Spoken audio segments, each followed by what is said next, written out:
This is Shauna Turner of the Shauna Method, and I am sharing holiday organizing tips. And this tip is for anyone who will be a guest over the holiday season.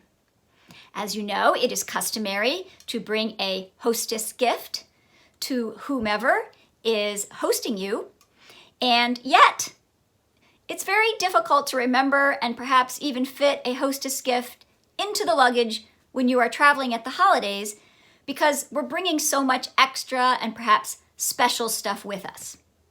So today's tip is arrange in advance from your home before you ever leave for a hostess gift to be sent to your host or hostess.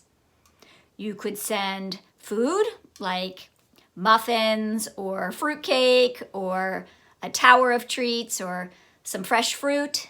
Maybe you're going to send coffee or a bottle of wine. Whatever it is that you want to send, just take care of that task. You could do it today and arrange for the delivery to be at the time that you're showing up. And then in the note, you can say, really looking forward to spending time with you over the holidays. Thanks so much for having us. You can take care of this in the peace and calm before you go. You won't have to fit anything into your suitcase, and it will really give a great message to your host of appreciation. So, arrange for your hostess gift to be shipped in advance before you ever leave, and then you'll only have to focus on packing your clothes and other stuff when it's time to go. Happy holidays and have a great trip.